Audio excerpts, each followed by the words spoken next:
Hello जय हिंद प्यारे साथियों, कैसे हैं आप लोग? कैसे चल रही है आपकी तैयारी? देखिए मेरे प्यारे बच्चों, आज हम लोग क्लास 12 फिजिक्स का 70 मोस्ट इंपोर्टेंट क्वेश्चन लेकर आए हैं, जो कि आपके परीक्षा के लिए काफ़ी ज़्यादा रामबाण है, महत्वपूर्ण प्रश्न है। इसको अच्छी तरीके से आप लोग याद कर लीजिए। जितने भी क्वेश्चन है आपके पहले से प्रीवियस यानी कि PYQ में 201 क्वेश्चन पूछा गया, तो इसको अच्छे तरीके से आप लोग याद कर लेंगे, ठीक है। और जितने भी क्वेश्चन है ये आपके बोर्ड एग्जाम 2025 के लिए आते महत्वपूर्ण क्वेश्चन है, तो अच्छी तरीके से याद कर लेंगे, ठीक है। और पहले से आंसर पता हो तो कमेंट करते चलिएगा। तो चलिए, पहला नंबर क्वेश्चन आया कि बाटहीन धारा के लिए, जो बाटहीन धारा जो होता है cos फाई, उसके लिए जो होता है मेरे प्यारे बच्चों, इसका शास्त्रीय गुणांक R/Z का मान कितना होता है? देखो, बाटहीन धारा के लिए शास्त्रीय गुणांक जो होता है मेरे प्यारे बच्चों, वो आपका 0 होता है। इसको जरूर याद रखना, काफी ज्यादा इंपॉर्टेंट क्वेश्चन है, ठीक है। बाटहीन धारा का शास्त्रीय गुणांक क्या होता है? 0 होता है। अगला क्वेश्चन का आंसर है कि प्रेरक प्रतिघात का मात्रक क्या होता है, यानी कि the SI unit of the inductive reactance, यानी कि प्रेरक जो प्रतिघात होता है इसका मात्रक की बात करें तो ओम होता है। देखो, प्रेरक प्रतिघात, धारतीय प्रतिघात, ये सब का जो मात्रक होता है ओम होता है। तो राइट आंसर क्या होगा? ए नंबर बिल्कुल राइट आंसर होगा। 3 नंबर क्वेश्चन का आंसर है कि किसी LCR परिपथ में ऊर्जा का क्षय होता है। देखिए, किसी भी LCR जो परिपथ होता है उसमें ऊर्जा का जो क्षय होता है किस रूप में होता है? तो किसी भी LCR परिपथ में ऊर्जा का जो क्षय होता है वो प्रतिरोधक के रूप में होता है। कोई भी LCR परिपथ होता है मेरे प्यारे बच्चों, उसको आप लोग LCR में जोड़ लेंगे, ठीक है। तो इसमें जो ऊर्जा का जो डीके होगा वो प्रतिरोधक रेजिस्टर के रूप में होगा। देखिए, यहाँ पर 4 नंबर क्वेश्चन का आंसर है कि प्रतिवर्ती धारा परिपथ में शक्ति व्यय होता है। देखिए, कोई भी दोस्तों अल्टरनेटिव करंट होता है, उसमें जो परिपथ में जो शक्ति जो व्यय होता है, यानी कि जो पावर जो आपका दोस्तों इसमें होता है मेरे प्यारे, इसमें जो शक्ति व्यय जो होता है प्रतिवर्ती धारा का, वो किस रूप में होता है? तो वो प्रतिरोधक के रूप में, यानी कि प्रतिरोध के रूप में ही होता है, प्योर रेजिस्टेंस के रूप में ही होता है, ठीक है। ये बात जरूर याद रखना, काफी ज्यादा इंपॉर्टेंट क्वेश्चन है, ठीक है, आपके परीक्षा के लिए एकदम याद करते जाएंगे। और जो विद्यार्थी ऑल सब्जेक्ट का नोट्स नहीं लिया जरूर से ले लीजिए, मात्र 399 रुपया मेरे प्यारे बच्चों रहेगा, वो भी अभी ऑफर चल रहा है, ठीक है। पूरा सब्जेक्ट का नोट्स आपको मिलेगा और बेहतर तैयारी कर सकते हैं। ये नंबर नहीं है, सॉरी, ये नंबर नहीं है मेरे प्यारे, यहाँ पर आपको नंबर दिख रहा होगा, ठीक है, यहाँ पर आपको नंबर दिख रहा होगा। इस नंबर पर कांटेक्ट करके ऑल सब्जेक्ट का नोट्स जरूर से ले लीजिएगा। आइए अगला क्वेश्चन देखा जाए, धारतीय प्रतिघात का मात्रक क्या होता है? देखिए, धारतीय प्रतिघात पूछा जा रहा है। धारतीय प्रतिघात क्या होता है? 1/xc जो होता है क्या होता है? देखो, ये xc जो होता है, xc बराबर क्या होता है? 1/ωc होता है, यही होता है धारतीय प्रतिघात। और धारतीय प्रतिघात 1/ωc देखोगे तो राइट आंसर डी नंबर। बहुत ही महत्वपूर्ण क्वेश्चन है, इसको याद रखना है। धारतीय प्रतिघात जो होता है 1/ωc के बराबर होता है। राइट आंसर क्या होगा? डी नंबर बिल्कुल सही जवाब होगा। अगला क्वेश्चन का आंसर है कि प्रेरक प्रतिघात का मात्रक क्या होता है? देखिए, प्रेरक प्रतिघात जो होता है मेरे प्यारे बच्चों, वो उसका मात्रक ओम होता है। और इसका जो फॉर्मूला होता है एक्सल बराबर क्या होता है? ω/L होता है। इसको थोड़ा ध्यान रखना, एक्सल बराबर ω/L जो है आप लोग देख लीजिए, राइट आंसर ए नंबर में है। यानी एक्सल बराबर ω/L होता है प्रेरक प्रतिघात के लिए, और धारतीय प्रतिघात xc क्या होता है? 1/ωc होता है। तो ये दोनों क्वेश्चन याद आपको रखना है, यहाँ पर ω/L इसका राइट आंसर होगा, ठीक है। चलिए आइए प्यारे बच्चों, नेक्स्ट क्वेश्चन 7 नंबर का आंसर है कि धारतीय प्रतिघात का मात्रक क्या होगा? देखिए, धारतीय प्रतिघात जो मात्रक होता है मेरे प्यारे बच्चों, किसका मात्रक होता है? ओम का होता है। अभी मैंने बोला कि धारतीय प्रतिघात पूछे या प्रेरक प्रतिघात पूछे, मात्रक ओम होगा, याद कर लेना। चलो आ जाओ मेरे प्यारे बच्चों, अगला क्वेश्चन, संधारित्र का शाक्तीय गुणांक कितना होता है? देखो, संधारित्र का जो शाक्तीय गुणांक होता है मेरे प्यारे बच्चों, याद रखना, संधारित्र का शाक्तीय गुणांक 0 होता है। देखो, संधारित्र और बाटहीन धारा और चौक कुंडली, ये तीनों का शाक्तीय गुणांक सदैव 0 होता है। इस बात को जरूर याद रखना, क्योंकि काफी ज्यादा इंपॉर्टेंट क्वेश्चन है, ठीक है। तो अच्छे तरीके से आप लोग याद करेंगे और चैनल को जरूर सब्सक्राइब करेंगे। चलिए आइए मेरे प्यारे बच्चों, यहाँ पर अगला क्वेश्चन देखिएगा, प्रतिबाधा का मात्रक क्या होता है? तो देखो, प्रतिबाधा जो होता है इसका मात्रक जो होता है वो आपका ओम होता है। तो यहाँ से याद रखना, प्रतिबाधा जो होता है इसका मात्रक जो होता है क्या होता है? ओम होता है प्यारेलल, इसको याद रखना। देखो, कार्य का जोल होता है, मोटर तो होगा नहीं, न्यूटन भी नहीं होगा। आज अगला क्वेश्चन, और जो विद्यार्थी नोट्स वगैरह नहीं लिया ऑल सब्जेक्ट का जरूर से ले लीजिएगा मेरे प्यारे बच्चों, 100% लड़ने वाला क्वेश्चन, मेहनत से पढ़िए। चलिए आइए अगला क्वेश्चन 10 नंबर का आंसर है कि भारत में आपूर्ति की जा रही प्रतिवर्ती धारा की जो आवृत्ति होती है वो कितनी कितनी होती है, यानी कि भारत में जो आपूर्ति की जा रही है, ठीक है, जो कि सप्लाई जो किया जा रहा है कितना आवृत्ति होता है, ये 50 हर्ट्ज का होता है। मतलब 1 सेकंड में 50 चक्कर को पूरा इस प्रकार से कर सकता है, ठीक है। ये वाला भारत में यूज किया जाता है, ठीक है। एक चक्कर जो होता है यहाँ से यहाँ, एक चक्कर यहाँ पर हुआ तो ऐसे ऐसे 50 चक्करों को पूरा कर सकती है, ठीक है, 1 सेकंड में। तो समझिए भारत में यही वाला आपूर्ति की जाती है। ए नंबर। आइए, ट्रांसफार्मर में अपवर्तित रहने वाली राशि कौन है। देखो, ट्रांसफार्मर में अपवर्तित रहने वाली जो राशि है मेरे प्यारे बच्चों वो कौन है। तो ट्रांसफार्मर में अपवर्तित रहने वाली जो राशि होते हैं मेरे प्यारे लाल, वो आपका 200 फ्रीक्वेंसी होता है, क्या होता है, आवृत्ति होता है, ठीक है। ट्रांसफार्मर जो होता है उसमें अपवर्तित रहता है, यानी कि अनचेंज रहता है। अगला क्वेश्चन का आंसर है कि ध्रुव प्रबल्य का मात्रा क्या होगा, यानी कि ध्रुव जो प्रबल्य होगा, ठीक है, पोल जो स्ट्रेंथ होगा इसका मात्रा क्या होगा। तो देखो, पोल स्ट्रेंथ जो होता है इसका मात्रा की बात करें तो एम्पियर मीटर होता है। कैसे निकलता है तो देख लो, मैं निकालना सिखा देता हूँ और हर बार वीडियो में बताता हूँ। देखो, एम बराबर क्या होता है फॉर्मूला, एम गुना 12 होता है ना फॉर्मूला, ध्यान से देखना। कैपिटल एम बराबर क्या होता है, एम गुना 12 होता है, ठीक है। और यहाँ पर इसका जो मात्रक होता है मेरे प्यारे बच्चों, कैपिटल एम का, ठीक है, इसका एम्पियर मीटर स्क्वायर होता है और एम का एम आ जाएगा और 12 का मात्रक जो होता है एम होता है। एक एम से एम, एक एम कट जाएगा तो ये स्मॉल एम जो होता है ये आपका ध्रुव प्रबल्य होता है यहाँ पे, ठीक है। तो इसका मात्रक जो जगह एम्पियर मीटर होगा। Right answer option number A. चलिए, बहुत ही बेहतरीन क्वेश्चन है। अगला क्वेश्चन देख लीजिए कि म्यू नॉट बटा 4 पाई का जो मान होता है कितना होता है। तो 10 की घात -7 हेनरी बटा मीटर होता है, ऑप्शन नंबर ए। अगला क्वेश्चन का आंसर है 14 नंबर क्वेश्चन कि चुंबकीय क्षेत्र का मात्रक क्या होता है। तो चुंबकीय क्षेत्र जो होता है इसका मात्रक जो होता है मेरे प्यारे लाल ये आपका टेस्ला होता है, ठीक है। और एक टेस्ला जो होता है क्या होता है 1 वेबर पर मीटर स्क्वायर होता है। तो यहाँ से आप लोग देख लीजिए बी नंबर ऑप्शन भी होगा, यानी ओवरऑल कहा जाए तो यहाँ पर दोनों ऑप्शन सही जवाब है। अगला क्वेश्चन का आंसर है, जो विद्यार्थी नोट्स नहीं लिया जरूर से ले लीजिएगा मेरे प्यारे बच्चों, ठीक है। बहुत ही महत्वपूर्ण क्वेश्चन जो आपकी परीक्षा के लिए इंपॉर्टेंट है। आइए, 15 नंबर क्वेश्चन का आंसर है, कौन सी राशि जो विद्युत चुंबकीय तरंग वाला गुण दर्शाता है। देखिए, विद्युत चुंबकीय तरंग वाला गुण किसमें होता है तो गामा किरणों में जो होता है विद्युत चुंबकीय तरंग वाला गुण होता है। कौन होता है, विद्युत चुंबकीय तरंग जो होता है इलेक्ट्रोमैग्नेटिक, ठीक है, ये गामा किरण होता है। और गामा किरण का तरंग दैर्ध्य सबसे कम होता है और आवृत्ति सबसे अधिक होता है। ये सब जरूर याद रखना पॉइंट है मेरे प्यारे बच्चों एग्जाम के लिए। आ जाओ अगला क्वेश्चन 16 नंबर का आंसर है कि निम्नलिखित में से किसका महत्तम भेदन क्षमता होता है। देखो, महत्तम भेदन क्षमता किसकी होती है तो इस बात को थोड़ा ध्यान रखना। महत्तम भेदन क्षमता की बात करें तो गामा किरण जो होता है इसकी महत्तम भेदन क्षमता होती है। क्या होती है मेरे प्यारे बच्चों, महत्तम भेदन क्षमता जो होती है वो गामा किरणों की होती है। इस बात को जरूर याद रखना, ठीक है। चलो, बहुत बना। इसका तरंग दैर्ध्य सबसे कम होता है गामा किरण का, ठीक है, आवृत्ति सबसे अधिक होता है। तो ये सब आपको याद रखना है। और गामा किरण जो होता है एक किरण की तरह ही होता है। ये देखो 4 गुण मैंने इसको बता दिया, ये सब आपके परीक्षा में पूछा हुआ था। देखो, परिणामन काल का वर्तकाल क्या होता है 2 पाई आर बताइए, इलेक्ट्रॉन वोल्ट होता है, ये भी बताए हैं। चलो आ जाओ, ये देखो कागज का पारा पाया तो समर्थ। देखो, ये सारा चीज़ हम आपको करवाएं तो मैं चाहता हूँ इसका आप लोग कमेंट करके बतलाना, ठीक है। ये सब जो मेरे प्यार बच्चों जितना भी करवा रहा हूँ सारा आपका करवाया हुआ है, तो ये आप लोग कमेंट करके बतलाना कागज का पारा पाया तो समर्थ कितना होता है। बहुत पूरा आपको हम बता चुके हैं, ठीक है, बहुत बार बता चुके हैं। 1 पिको फैराड क्या होता था 10 की घात -12 होता है, ये होता है। और ये देखो 10 की घात -6 होता है, ये माइक्रो होता है। और 10 की घात -9 जो होती है ये आपका नाइनो होता है। तो हमसे पिको की बात करेगा 10 की घात -12 फैराड होगा। अगला क्वेश्चन, 1 कूलम मीटर बराबर क्या होता है। देखो, 1 कूलम मीटर, ध्यान देना, 1 कूलम मीटर जो होता है मेरे प्यारे बच्चों किसके बराबर होता है तो ये 13 गुना 10 की घात 29 डिवाई, ठीक है। यहाँ से ध्यान दो 29 डिवाई। आप कहोगे सर जी गलत है। अरे प्यारलाल, 1 डिवाई अगर पूछेगा, अगर 1 डिवाई पूछेगा तो उलट जाएगा, क्या हो जाएगा 1/3 गुना 10 की घात -29 हो जाएगा जब 1 डिवाई पूछेगा तब। लेकिन हमसे पूछा 1 कूलम मीटर, तो 1 कूलम मीटर जो होता है 10 की घात क्या होता है 29 होता है। तो यहाँ से देखिए right answer option number C. बहुत ही महत्वपूर्ण क्वेश्चन है ये। द्विध्रुव आघूर्ण होता है उसके लिए परिभाषा है, ठीक है मेरे प्यारलाल, सारा चीज़ करवा चुके, अच्छे तरीके से याद कर लीजिए। आइए अगला क्वेश्चन 21 नंबर का आंसर है 1 वॉट यूनिट क्या होता है, मतलब 1 किलोवाट जो घंटा होता है किसके बराबर होता है। तो हमको पता है 3.6 गुना 10 की घात 6 जूल के बराबर होता है। तो सही जवाब ऑप्शन ए होगा।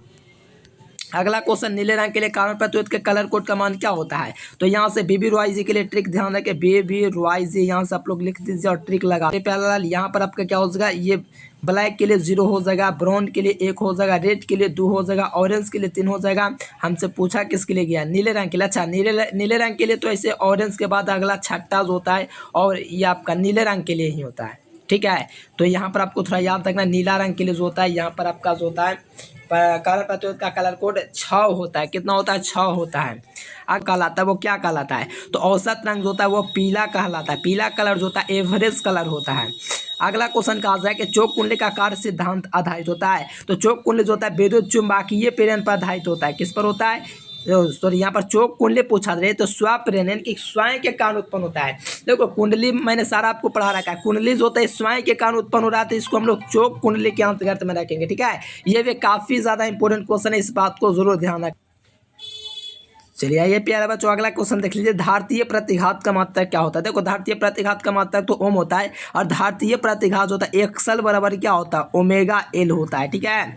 एक्सल बराबर क्या होता है? ओमेगा एल होता है। ये प्रेरणिक प्रतिघात होता है मेरे प्यारे, एक्सल बराबर ओमेगा एल।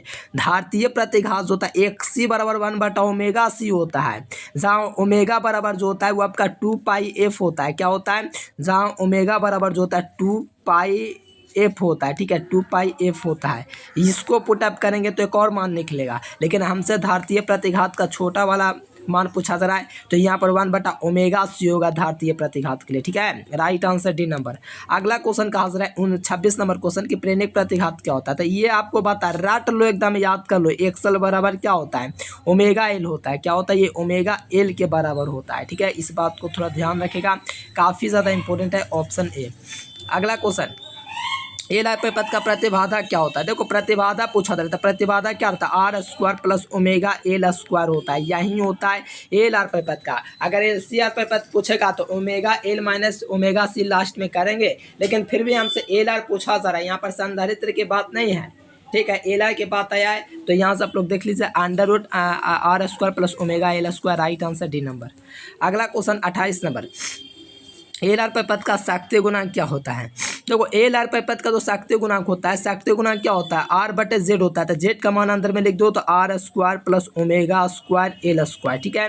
ये नीचे जो होता है z क्या होता है? प्रतिबाधा होता है। प्रतिबाधा जो होता है क्या होता है? r/z, और z का जो मान होता है यही होता है। तो यहाँ से देखिए राइट आंसर इसका डी नंबर होगा। बहुत ही महत्वपूर्ण क्वेश्चन है, याद रखना।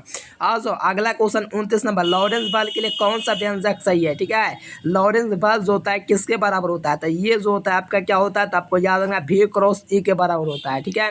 राइट आंसर ए नंबर हो जाएगा। F बराबर क्या होगा? E + V×E के बराबर होगा। तो राइट आंसर जो होगा मेरे प्यारे बच्चों ऑप्शन नंबर ए होगा। आइए अगला क्वेश्चन देखा जाए 23 नंबर क्वेश्चन, नाभिक से निकलने वाला एक्स किरण जो उत्सर्जित होता है उसकी परमाणु संख्या कितना से घटता है? तो इसका परमाणु संख्या 2 से घटता है, ठीक है, इसको याद रखिएगा। कैथोड किरण होता है, देखो कैथोड किरण जो होता है ये आपका इलेक्ट्रॉन होता है। क्या होता है? जो कैथोड किरण जो होती है वो आपका इलेक्ट्रॉन होती है। अगला क्वेश्चन देखिए, किलोवाट घंटा किसका मात्रक है? तो ये वैद्युत ऊर्जा का मात्रक होता है। किसका होता है? वैद्युत ऊर्जा। देखो न्यूटन मीटर वाला घूर्ण होता है, विद्युत शक्ति का वाट होता है, विद्युत धारा का ampere. Right answer B number. अगला क्वेश्चन देख लीजिए, कहा जा रहा है 33 नंबर क्वेश्चन कि विद्युत चुम्बकीय तरंगों की प्रकृति कैसी होती है? तो विद्युत चुम्बकीय तरंगों की जो प्रकृति होती है वो आपका अनुप्रस्थ होती है। क्या होती है? विद्युत चुम्बकीय जो तरंग होते हैं इसकी जो प्रकृति होती है वो आपका अनुप्रस्थ होती है। ऑप्शन ए नंबर हो जाएगा। आइए अगला क्वेश्चन, प्रतिवर्ती धारा के वर्गमूल माध्य और शिखर मान। देखो शिखर मान लास्ट में दिया गया तो इसका अनुपात हो जाएगा 1/√2 का हो जाएगा, ठीक है। ये सारा मैं आपको बता चुके हैं। IRMS का जो मान बताया मेरे प्यारे बच्चों I0/√2, ये सारा आपको बताया हुआ है, ठीक है। यही होता है इसका वैल्यू, ठीक है, I0/√2। इसी से हम लोग निकाल सकते हैं। तो यहाँ पर बी नंबर हो जाएगा। अगला क्वेश्चन, ट्रांसफार्मर अपवर्तित कौन रहता है? तो आवृत्ति अपवर्तित रहता है, मतलब चेंज नहीं होता है। चलो यहाँ पर देखो LCR पर ऊर्जा का क्षय किस रूप में होता है? तो प्रतिरोधक के रूप में होता है। अगला क्वेश्चन कहा जा रहा है कि चुंबकीय प्रेरण का मात्रक क्या होगा? तो चुंबकीय प्रेरण का जो मात्रक होगा पैरेलल वो आपका टेस्ला हो जाएगा, ये जरूर याद रखना। आज अगला क्वेश्चन कहा जा रहा है कि वायु की चुंबकीय प्रवृत्ति कैसी होती है? तो वायु की जो चुंबकीय प्रवृत्ति होती है वो आपका 0 होता है। तो यहाँ से बी नंबर ऑप्शन होगा 0, ठीक है। याद करते जाएंगे। चुंबकीय विभव का मात्रक क्या होगा? तो जूल/एम्पीयर मीटर। ये भी कई दफा बताया हूँ कि चुंबकीय विभव जो होता है इसका मात्रक क्या होता है? जूल/एम्पीयर एम्पियर मीटर होता है, तो right answer option number B. अगला क्वेश्चन 40 नंबर का हाजिर है। 1 गीगा इलेक्ट्रॉन वोल्ट जो होता है किसके बराबर होता है? तो 1 गीगा इलेक्ट्रॉन वोल्ट जो होता है 10 की घात क्या होता है? 9 इलेक्ट्रॉन वोल्ट होता है 1 गीगा बराबर। अगर इसी को अगर हम इलेक्ट्रॉन वोल्ट में करें, जैसे कि 1 गीगा इलेक्ट्रॉन 10 की घात 9 इलेक्ट्रॉन वोल्ट होता है, और 1 इलेक्ट्रॉन वोल्ट कितना होता है? तो 1.6 गुना 10 की घात -19 कूलम होता है। ठीक है, जूल होता है, जूल में मान पूछा जा रहा है। इलेक्ट्रॉन वोल्ट क्या होता है? जूल में होता है। ठीक है, तो यहाँ पर -19 और +9 को जोड़ेंगे तो -10 प्राप्त होगा। ठीक है, ये जूल में प्राप्त होगा। ठीक है, इलेक्ट्रॉन वोल्ट जो मात्रक होता है ऊर्जा का होता है, इसीलिए जूल में प्राप्त होगा। तो यहाँ से दोनों ऑप्शन बन रहा है। ठीक है, इलेक्ट्रॉन वोल्ट का जो मान होता है 19 होता है, माइनस में ये दोनों को जोड़ेंगे तो ये वाला भी ऑप्शन मिल जाएगा।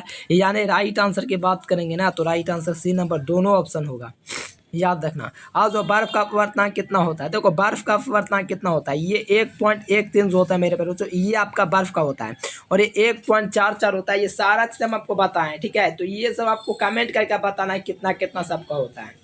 ठीक है, ये आपका तारपीन तेल का होता है, ये ग्लिसरीन, ये सब थोड़ा ध्यान से रखना है। ठीक है, नाभिक में ऊर्जा परिवर्तन के कारण जो होता है, देखो ये पढ़ाया हूँ, नाभिक में ऊर्जा परिवर्तन होता है तो उससे हमको गामा किरण मिलता है। कौन मिलता है? Gamma ray. अगला क्वेश्चन, एलसीआर पर पद का शक्ति गुणांक क्या होता है? तो 0 होता है, क्योंकि यहाँ पर शक्ति गुणांक क्या होता है? कॉस फाइव जो होता है क्या होता है? कॉस फाइव होता है R/Z होता है। तो यहाँ पर R आपको दिख रहा है? बताओ, नहीं दिख रहा है तो कैसे हम लोग कह सकते हैं इसका मान निकलेगा? एलसी पर पद का शक्ति गुणांक 0 होता है। चलो आ जाओ, यहाँ पर देखो अनुनादे प्रत्यावर्ती परिपथ में शक्ति गुणांक क्या होता है? तो अनुनादे प्रत्यावर्ती धारा परिपथ में शक्ति गुणांक 1 होता है। क्या होता है? अनुनादी जो प्रत्यावर्ती धारा परिपथ होता है उसके लिए शक्ति गुणांक जो होता है अनुनादे के लिए 1 होता है। अगला क्वेश्चन, शुद्ध प्रतिबाधा। देखो शुद्ध प्रेरकत्व की प्रतिबाधा जो होती है वो क्या होती है? शुद्ध जो प्रेरकत्व होगा, ठीक है, उसका प्रतिबाधा जो जेड होगा वो क्या होगा? तो जेड बराबर 1/ω/L होगा। यहाँ से देख लीजिए ऑप्शन नंबर बी होगा। आ जाओ, अगला क्वेश्चन का हाजिर है 46 नंबर क्वेश्चन, विद्युत चुम्बकीय अवमंदन का कारण क्या है? तो विद्युत चुम्बकीय अवमंदन का जो कारण है मेरे प्यारे बच्चों वो आपका फोको धारा, मतलब क्या है? भब्बर धारा है। ठीक है, याद रखिएगा। आइए अगला क्वेश्चन, गैल्वेनोमीटर को वोल्टमीटर बनाने में ज़रूरत है तो उच्च प्रतिरोध की आवश्यकता होती है। इनके गैल्वेनोमीटर को वोल्टमीटर में बनाना है तो हाई रेजिस्टेंस लगा दो, हो जाएगा काम। अगला क्वेश्चन का हाजिर है कि विद्युत चुम्बकीय तरंग के संचालन की दिशा कैसी होती है? तो इसकी जो संचालन की जो दिशा होती है मेरे प्यारे वो कैसी होती है? तो E×B के बराबर होती है। क्या होता है? E×B के बराबर होती है, याद रखना। और जो विद्यार्थी नोट्स वगैरह नहीं लिया उस सब्जेक्ट का जरूर से इस नंबर पर कंटेक्ट करके आप लोग ले लीजिएगा प्यारे बच्चों, पूरा सब्जेक्ट का नोट्स मिलेगा और बेहतर तैयारी आपकी हो जाएगी। आइए, आयाम मॉडलन सूचकांक का मान कितना कितना के बीच में होता है? तो ये जो होता है 0 तथा 1 के बीच में होता है। क्या होता है? आयाम मॉडलन सूचकांक का जो मान होता है ये 0 तथा 1 के बीच में होता है। ये बात थोड़ा याद रखिएगा। ठीक है, आज जो अगला क्वेश्चन, बूस्टर का नियम क्या है? तो म्यू बराबर tan IP जो है, म्यू बराबर tan IP देख लो, म्यू बराबर tan IP, ये जो होता है बूस्टर का नियम होता है। ठीक है, चलो आ जाओ, यहाँ पर प्रतिबाधा धारा का शिखर मान पहले आया तो √2/1। ठीक है, √2/1 मतलब √2 हो जाएगा। सही जवाब बी नंबर हो जाएगा, ये आपका सही जवाब होगा। चलो, टीवी प्रसारण के लिए कितना आवृत्ति का यूज़ किया जाता है? तो 30 से लेकर के 300 मेगाहर्ट्ज होता है, यही टीवी प्रसारण के लिए यूज़ होता है। तो सही जवाब यहाँ से सी नंबर होगा। अगला क्वेश्चन का हाजिर है कि पूर्ण तरंग दृष्टि कारक में यूज़ किया जाता है तो 2 डायोड का यूज़ किया जाता है। देखो पूर्ण तरंग दृष्टि कारक में जो यूज़ होता है कितना यूज़ होता है? तो 2 डायोड का यूज़ होता है। अगला क्वेश्चन, गैल्वेनोमीटर बनाने में गैल्वेनोमीटर को वोल्टमीटर बनाने में ज़रूरत है तो याद रखना उच्च रेजिस्टेंस की आवश्यकता होती है। ठीक है, गैल्वेनोमीटर को वोल्टमीटर बनाने में उच्च रेजिस्टेंस की आवश्यकता होती है। तो यहाँ से देखिए right answer option number A हो जाएगा। अगला क्वेश्चन 55 नंबर, किसी बिंदुवत स्रोत से परिमित दूरी पर तरंगाग्र जो होता है वो क्या होता है? तो ये गोलाकार तरंगाग्र कहलाता है। कोई भी परिमित दूरी जो होता है उस पर जो, जैसे कि यहाँ से मान लीजिए आपका क्षेत्र, तो इससे परिमित दूरी पर जो तरंगाग्र होता है पैरेलल, वो जो होता है गोलाकार होता है। अगला क्वेश्चन, शोषित ऊर्जा जो होता है कैसा होता है? तो विभवांतर के वर्ग के समानुपाती होता है। तो सही जवाब सी नंबर। आइए, 3 संधारित्र देखो, जिनकी 3 संधारित्र जिसके प्रत्येक की धारिता C है तो इसका परिणामी जो तीव्रता होगा वो 3/C होगा। ठीक है, C/3 के 3/C। तो यहाँ पर एकदम कंफ्यूजन नहीं होना चाहिए, C/3 होता है। कुछ विद्यार्थी 3/C लगे लेकिन वैसा नहीं है, C/3। अगर आपसे समानांतर क्रम में पूछा था 3C, ठीक है, तो right answer option number C. आइए, निकट दृष्टि दोष के लिए किसका यूज़ किया जाता है? हर बच्चा को पता है कि निकट दृष्टि दोष के लिए अवतल लेंस यूज़ किया जाता है और दूर दृष्टि दोष के लिए उत्तल लेंस। ठीक है, याद कर लीजिए। आइए, पे टैप अर्धचालक प्राप्त करने के लिए जर्मोनियम में मिलाया गया अपद्रव्य जो होता है पी एन टैप मिला, एन टैप का है तो इसमें हम लोग जो मिलाएंगे 5 संयोजी मिलाएंगे। अगर पी टैप का रहेगा जर्मोनियम, ठीक है, तो उसमें हम लोग 3 संयोजी मिलाते हैं। ये बात जरूर याद रखना क्योंकि परीक्षा में आया हुआ क्वेश्चन है। 60 नंबर क्वेश्चन, उत्सादित फोटो इलेक्ट्रॉन की ऊर्जा निर्भर करती है तो प्रकाश के तरंगदैर्घ्य पर। कई दफा करवा दिया हूँ, याद कर लो। देखो, किसी संधारित्र के लिए खोखले गोले चालक के अंदर विद्युत क्षेत्र की तीव्रता जो होती है वो कैसी होती है? तो वो शून्य होती है। खोखला के अंदर शून्य ही होता है। कोई भी मान लीजिए खोखला गोला है, ठीक है, तो इसके आवेशित करने पर, ठीक है, गोलीय यानी कि आवेशित करने पर इसके सतह पर ही रह जाता है तो इसके जो अंदर होता है विद्युत क्षेत्र की तीव्रता का मान 0 हो जाता है। ठीक है, ऑप्शन ए। अगला क्वेश्चन कहा जाए कि डायोड का उपयोग करते हैं तो हम लोग को पता है कि रेक्टिफायर के रूप में यूज करते हैं, ऑप्शन डी। अगला क्वेश्चन, तांबा का कार्यफलन होता है तो कुछ इलेक्ट्रॉन वोल्ट होता है। तांबा का जो कार्यफलन होता है लगभग में कितना होता है? कुछ इलेक्ट्रॉन वोल्ट के बराबर। इससे विद्युत क्षेत्र क्या होता है? तो संरक्षित होता है। इसको न तो उत्पन्न किया जा सकता है ना ही नष्ट, मतलब कि संरक्षित माने कि इसको जमा कर सकते हैं। ठीक है, आइए, डायनेमो का यूज़ करते हैं तो विद्युत धारा के चुंबकीय प्रेरण पर यूज़ होता है। ठीक है, इसी के सिद्धांत पर कार्य करता है। अगला क्वेश्चन 66 नंबर क्वेश्चन है, वह यंत्र जो यांत्रिक ऊर्जा को विद्युत में बदले वो आपका डायनेमो कहलाए और जो विद्युत ऊर्जा को यांत्रिक में बदले मोटर कहलाए। ठीक है, ये सब आप लोग जानते हैं अच्छी तरीके से। ट्रांसफार्मर एक युक्ति है जो एसी वोल्टता को या तो बढ़ा देगा या तो घटा देगा, लेकिन डीसी के लिए यूज़ नहीं होगा। डायरेक्ट करंट के लिए यूज़ नहीं होता ट्रांसफार्मर, सिर्फ ये अल्टरनेटिंग करंट, जो अल्टरनेटिंग करंट होता है क्या होता है? समय के साथ ये क्या होता है, इसकी जो दिशा होता है समय और इस प्रकार से आपका बदलता जाता है, इसी पर कार्य करता है ट्रांसफार्मर। ठीक है, तो राइट आंसर डी नंबर होगा। या एसी वोल्टता को बढ़ाने घटाने के लिए जाना जाता है।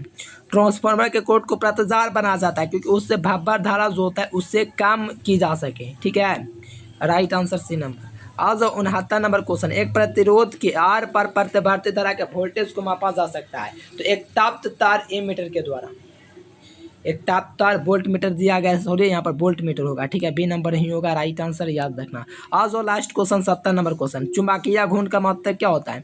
एम्पियर मीटर स्क्वायर होता है मेरे प्यारे लाल। ठीक है, और चलिए सही बच्चे चैनल को फटाफट सब्सक्राइब कर लीजिए। ठीक है, और नोट्स जो विद्यार्थी लेना चाहते हैं, ठीक है, तो इस नंबर पर आप लोग कॉन्टेक्ट कर लीजिए। फटाफट से ऑल सब्जेक्ट का नोट्स ले लीजिए प्यारे बच्चों। इसमें क्या है कि आपको ऑल सब्जेक्ट का नोट्स मिलेगा, साथ में एग्जाम तक हेल्प किया जाएगा। तो आप लोग पूरे अच्छे से मेहनत से पढ़े प्यार बच्चों, और नोट्स आप लोग ले लीजिए और तैयारी स्टार्ट कर दीजिए। ठीक है, और वीडियो पसंद है तो लाइक सब्सक्राइब जरूर से करना। आज के लिए फिलहाल इतना है। Thanks for watching this video. जय हिंद, वंदे मातरम।